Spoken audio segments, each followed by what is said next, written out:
Welcome to Muddy River News this week, furnished by Harvey's. I'm Bob Gough. Adam Yates is the new Quincy Police Chief. He was sworn in earlier this month, and he is my guest today. Welcome.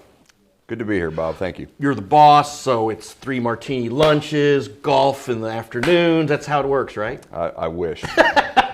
If I had any idea that the job was going to be like that, I would be sorely disappointed right now.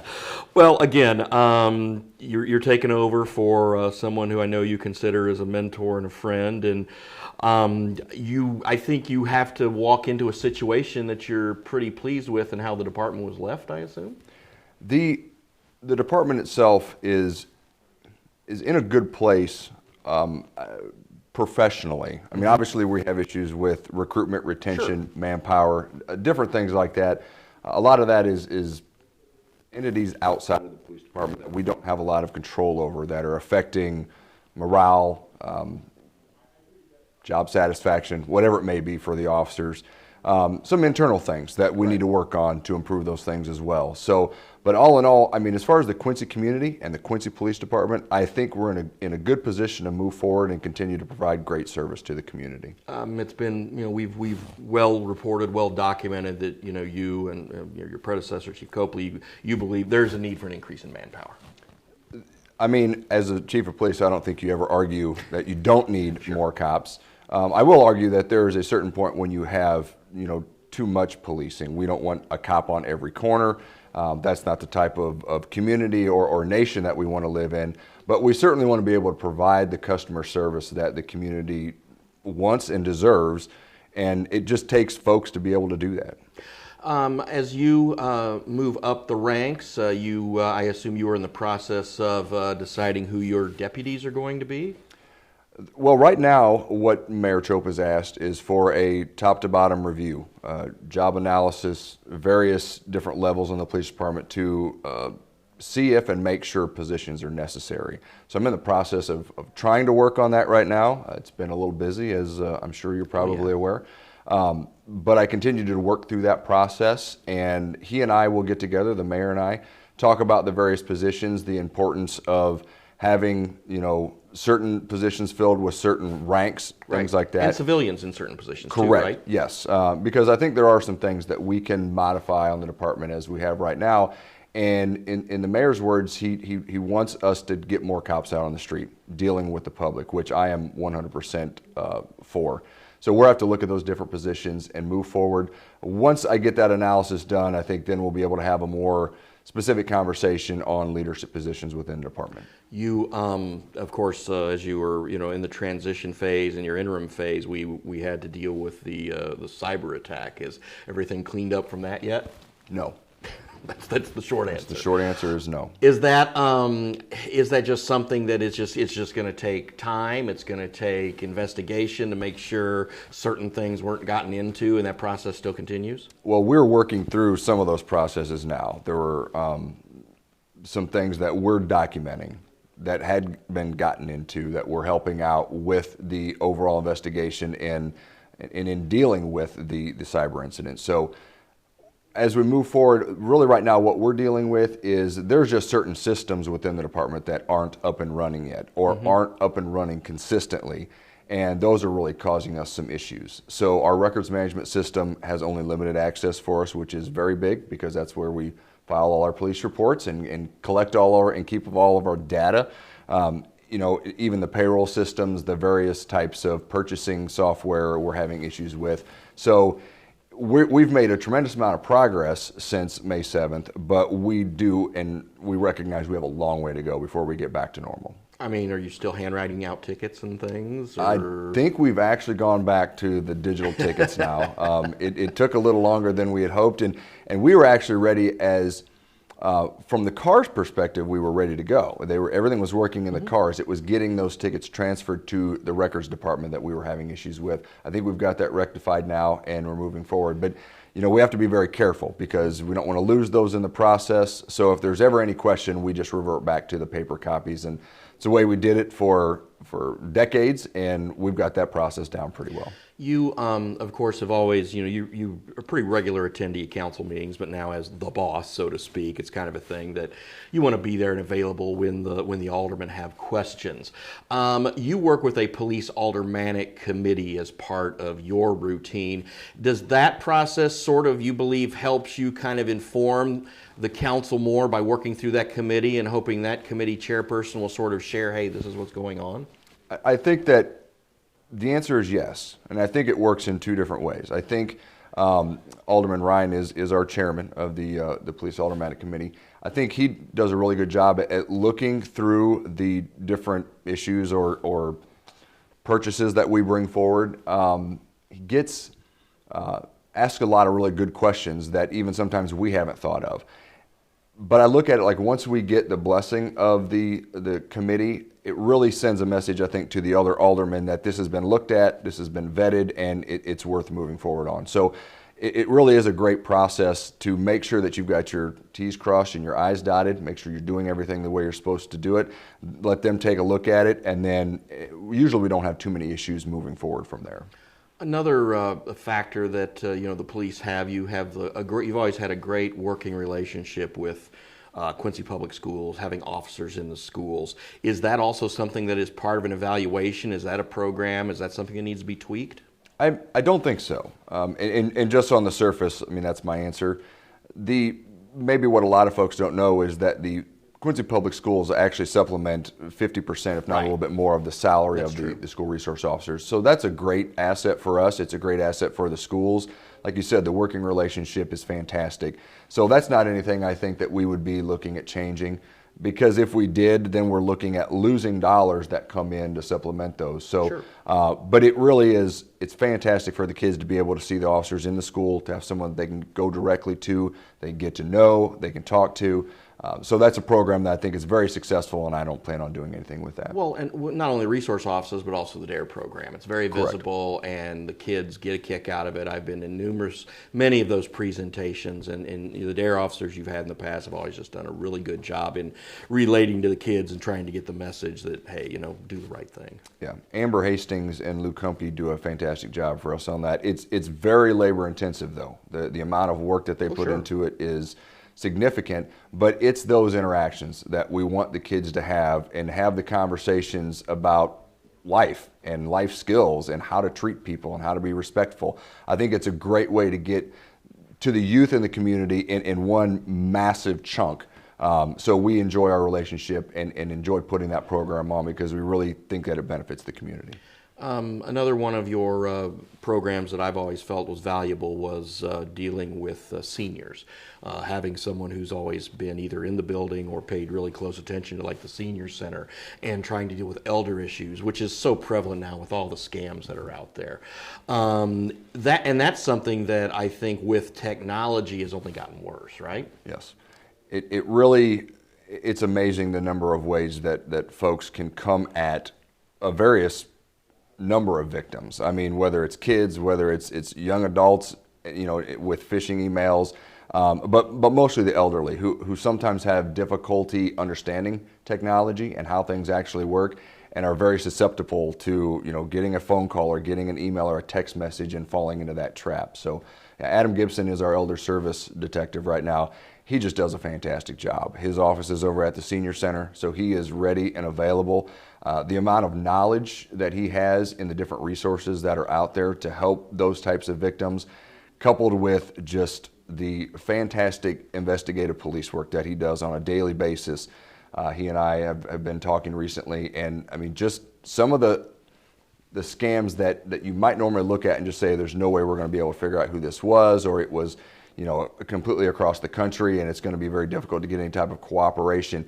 He's able to put a lot of those cases together and actually make arrests, because he is just that passionate about that particular area of policing, and just, like I said, does a fantastic job. Is that sort of a problem that, while Detective Gibson focuses on that, just for other scams for the general public, do you have people who specialize in that as well? Or is that just kind of a whoever gets the call goes after it? It's really kind of a whoever gets the call. We, to be frank, we base it off of the amount of loss, on how much resources we're able to put towards things. You know, if people will call us up and say, I got this call, they gave me my date of birth, they gave me my address, I didn't give them any information. But I'm concerned about this. I mean, generally our advice is going to be, keep an eye on your credit. Obviously you did the right thing by not giving any information. Getting a name and a date of birth is easy nowadays. Oh, yeah. So, we're not going to put a bunch of resources into trying to figure something like that out. But when someone has a significant loss, thousands of dollars that they've had taken from them, or someone is being able to get into their accounts, things like that, those we will look at as in-depthly as we can. A lot of those things, they ultimately end up overseas somewhere, and it makes it very difficult. We have relationships with the Attorney General's office. They help out with those types of investigations. But some of them are very difficult. I mean, these folks really know what they're doing. They're in countries that they're not going to be held accountable, and that's unfortunate. But we'll do everything we can to try to figure it out for them. Again, with technology, it's just been such a problem, just across the board. So, also, I guess another thing to talk about is the new facility, which is it's still new to the city. I mean, you still drive and see this nice new building, and we're over a year into the fact that you guys have moved from City Hall to Broadway. Has that facility been everything that you and your colleagues, or now the people who report to you, has that been everything that you've wanted?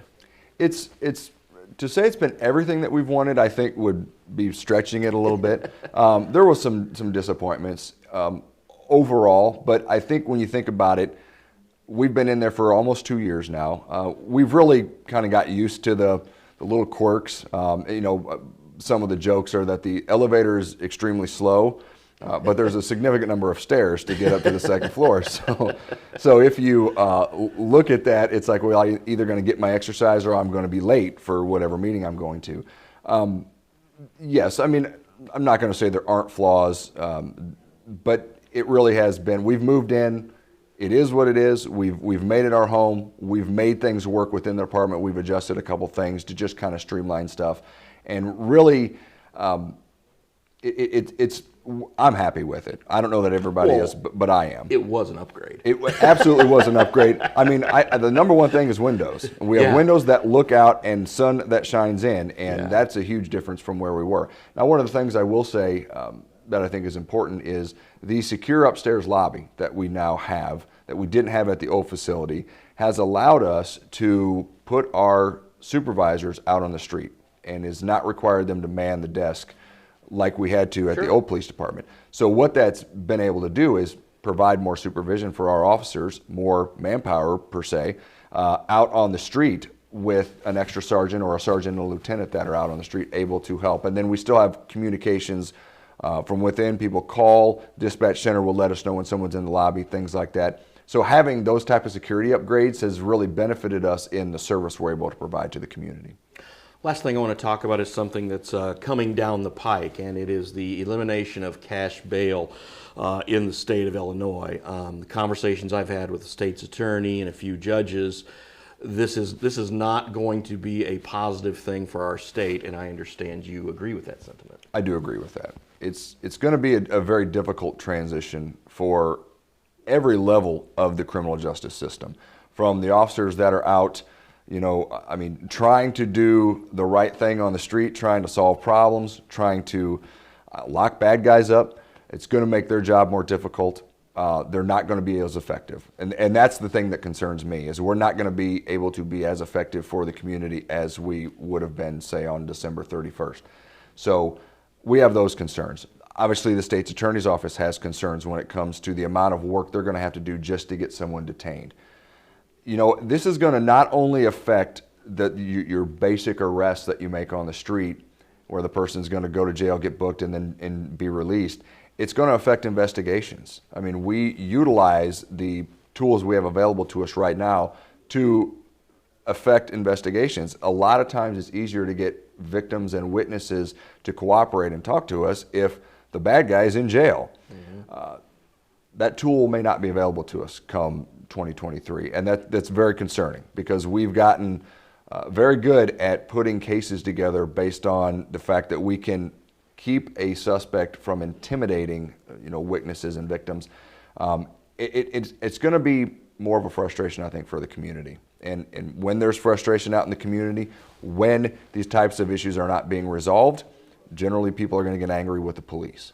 And when you, so say you arrest someone and it's a drug charge or what have you, you bring them in, you book them.